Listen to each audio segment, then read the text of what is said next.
ele vai para o jogo? Se ele não for para o jogo, qual a sua ideia? O que você está pensando? Os jogadores falaram muito, que têm conversado com você, sobre parte mental. Conter a ansiedade, o mental acaba impactando em oscilação dentro do jogo. O próprio Cebolinha, o Léo Ortiz já tinha falado também em entrevista coletiva que você tem conversado muito sobre isso com eles. Se você puder falar o que você está pensando do time para amanhã, como você acha que vai ser o jogo, o Alex joga ou não, e do meio para frente também, o Jorginho está no time, não está, e projeção para o jogo de amanhã. Obrigado. Não, chegamos num grande momento para essa competição. Estamos preparados. Tivemos uma semana, mais de 10 dias de preparação, tirando os jogadores que foram para suas seleções, e que nos deu a oportunidade de voltar a treinar conceitos e detalhes do jogo, né, detalhes micro do jogo, que se perdem com o número de jogos e o calendário cheio. Muitas vezes esses comportamentos vão se perdendo, então tivemos essa oportunidade de recuperar esses comportamentos, e a parte mental, simplesmente para o treinador, é a parte mais fácil. Jogar uma competição mundial não precisa de nenhuma motivação extra. Os jogadores estão extremamente motivados, extremamente ansiosos para essa estreia, e sentimos que é um privilégio poder estar representando essa camisa do Flamengo numa competição tão importante, né? Onde a gente pode medir as nossas forças aí realmente para ver o nível que nós estamos perante ao mundo. Então, uma oportunidade única, onde todos os jogadores estão disponíveis, com exceção do Nico, estão disponíveis para o treinador para que eu possa tomar as decisões para esse jogo. Felipe aqui. Boa noite, Thiago Lima do GE. Felipe, eu queria te fazer uma pergunta diferente dessa vez. Você está seguindo uns passos muito parecidos com o Paulo César Carpegiani. Quando ele encerrou a carreira, logo em seguida ele assumiu o comando do time aqui no Flamengo, e teve uma carreira de conquista, ganhou o título carioca, e depois teve a possibilidade de disputar o Mundial, e ele ganhou, né, o Mundial. Eu queria saber se você sabia dessa história do Carpegiani aqui no clube, e como é para você ter uma trajetória até parecida até agora, né, e ter a possibilidade também de tentar fazer o que ele fez lá em 81. Obrigado. Sim, claro, todos sabemos a história do Carpegiani, todos sabemos que foi o treinador campeão mundial, que liderou seus companheiros nessa conquista, até o momento única, né, para esse clube gigante. Mas eu não me comparo com ninguém, busco sempre, desde que eu cheguei aqui no Flamengo em 2019, escrever a minha própria história, sempre colocando o escudo do Flamengo acima de tudo, nunca, sempre com esse lema, né, de que ninguém é mais importante do que a equipe e o clube. E com isso eu convivi muito bem todos esses anos como jogador e agora como treinador, né, podendo liderar a maioria desses jogadores que foram meus companheiros numa competição mundial, representando o Flamengo. Então, para mim é um motivo de orgulho e privilégio, e principalmente orgulho também ver os jogadores performando e acreditando tanto na ideia que eu tenho do que é a minha forma e a minha ideia do que de como eu penso o jogo, e eles executando perfeitamente. Então eu vejo o time muito com a minha característica dentro do campo. Então isso eu fico muito feliz, e eu continuo atrás dessas conquistas pessoais e coletivas, sempre para poder levar o escudo do Flamengo no mais alto. Felipe, boa noite. João Guilherme, da Flamengo TV, prazer falar com você. Felipe, você é um jogador, foi um jogador e é conhecido no mundo inteiro pela sua carreira, pela sua trajetória. Já participou de Copa do Mundo como jogador, já participou de Mundial de Clubes como jogador, e agora chega com um início de carreira brilhante como técnico, mas na sua primeira competição em nível mundial como treinador, para mostrar o seu trabalho no Flamengo, um time que tem a melhor defesa do Brasil hoje em números e também o melhor ataque. Qual é o impacto e qual é a avaliação que você faz nesse momento de início de carreira como treinador, de participar de uma competição como essa, como você já citou, em nível mundial? A importância disso. Eu estava brincando com o Diego Alves ali na entrevista, sobre como jogador eu tive a oportunidade de disputar absolutamente todas as competições de máximo nível, né, existente no futebol, né, desde a Copa do Mundo, a final da Libertadores, a final da Champions League, com exceção das Olimpíadas, né, que eu não tive a oportunidade nunca de ir para umas Olimpíadas. E aqui no Flamengo eu também tive a oportunidade de ir para 2 mundiais, 3 mundiais que o Flamengo participou da história, eu tive a oportunidade de ir como jogador a 2 deles. E quando nós ganhamos a Libertadores de 2022 e fomos para o Mundial, e ficamos sabendo da possibilidade do Mundial de 2025, eu já imaginei, é impossível, esse eu não vou conseguir disputar, né? Mas estou aqui como treinador, podendo realizar mais um sonho, mas eu nunca paro no caminho, sempre quero mais e eu acredito que temos uma equipe altamente qualificada para fazer uma grande competição e tenho muita confiança nos meus jogadores, acredito muito no elenco que a gente tem para poder fazer uma competição bonita. Muito se tem se falado da questão da intensidade, do Flamengo conseguir aumentar essa intensidade, e alguns jogadores também até falaram disso, né? O Flamengo conseguir aumentar essa intensidade pelos 90 minutos. Obviamente no Brasil, com o clima e com os gramados, é muito diferente. Eu queria primeiro saber o que você viu desse gramado, que você pode falar, e se você acha que com esse clima, com o ambiente, talvez com algum preparamento diferente que você tem fazendo para ajudar o Flamengo a manter esses 90 minutos de intensidade lá em cima, pressionando lá no campo do adversário. Obrigado. Bom, primeiro que o nosso time joga numa intensidade muito alta, já os números que temos, os dados que temos de maneira interna comprovam isso, né? Afirmam isso e quantificam esses dados que nosso time joga numa intensidade muito alta.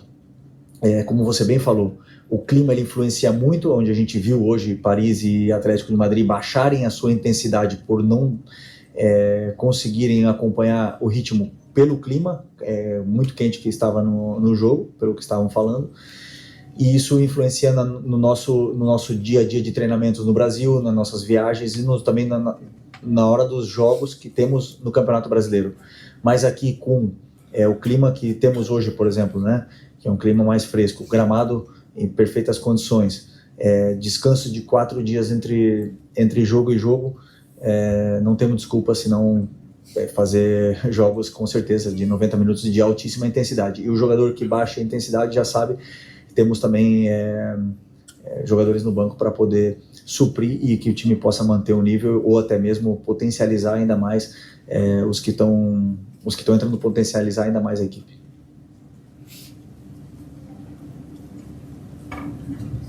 Can I ask the question in French? It's okay? French? Yeah. Thank you. C'est bien, je comprends. Excellent, très très bien, tu comprends tout toi. Alors, coach, bonsoir.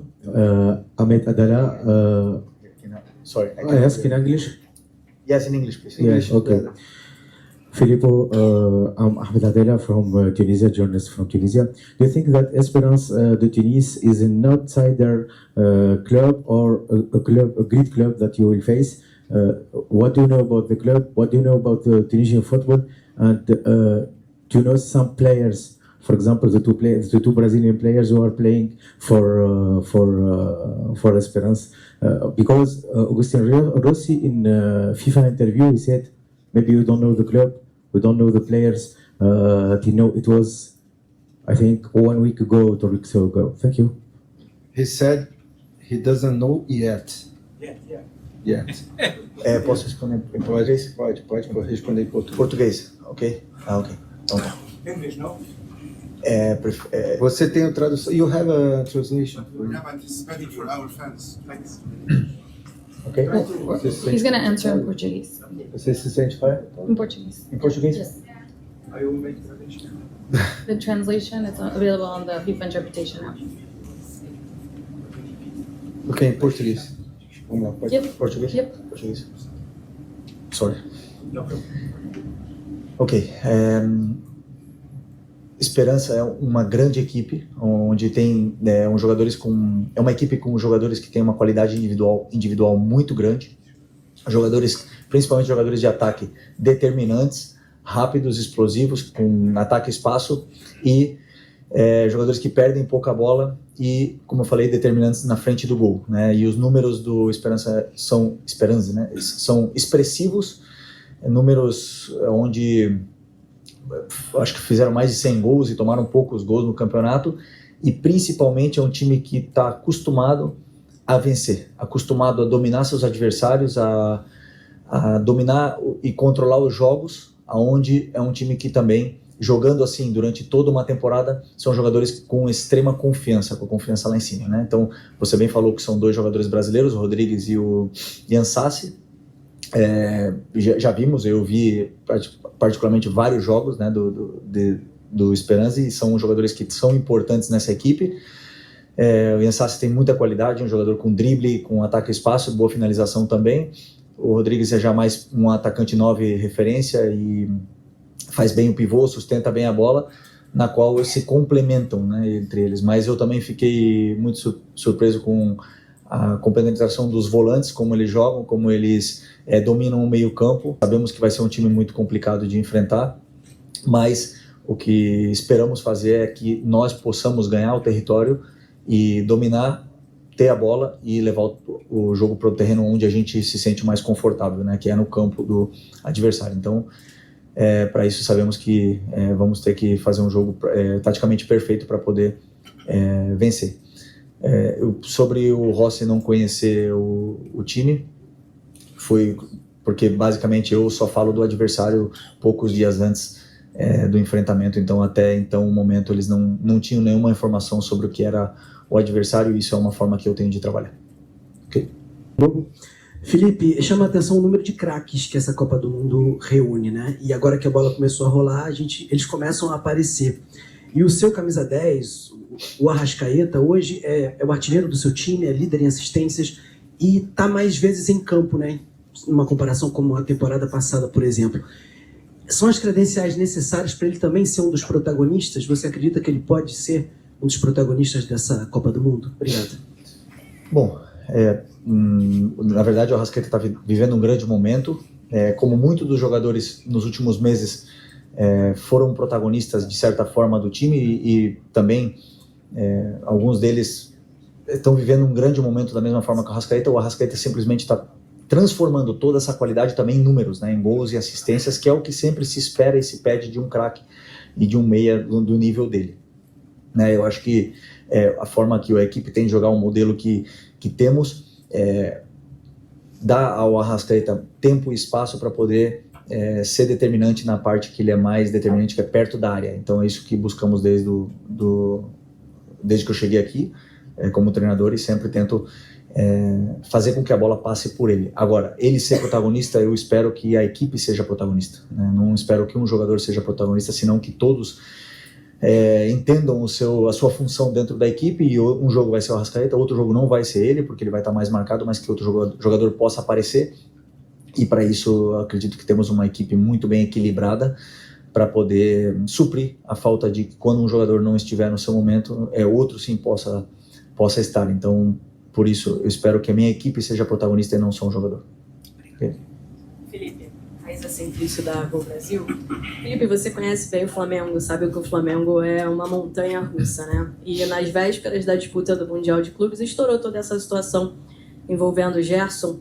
Eu queria saber se você conversou com o Gerson. O Ancelotti, por exemplo, disse que teve até uma conversa com ele quando ele estava na seleção. Se você conversou, como é que está a cabeça dele diante de tudo isso? E se ele continua com a faixa de capitão na tua equipe? Bom, o Gerson é jogador do Flamengo, até o momento nada diz o contrário.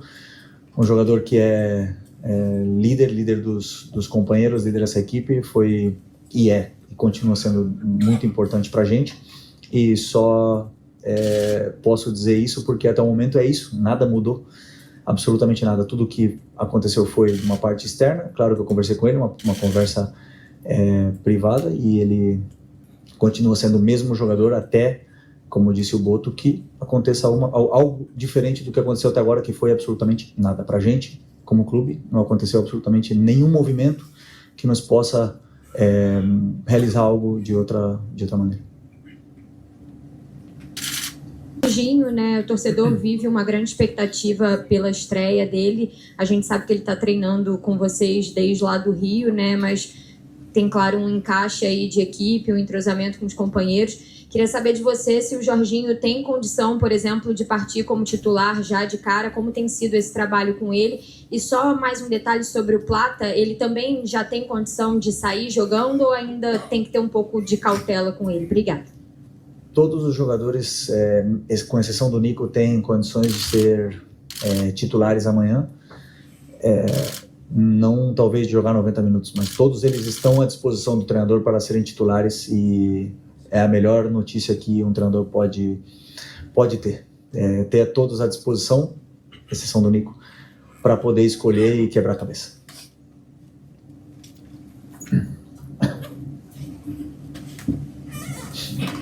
Hello, coach. Arifat Hamrouni from Foot24 Tunisia.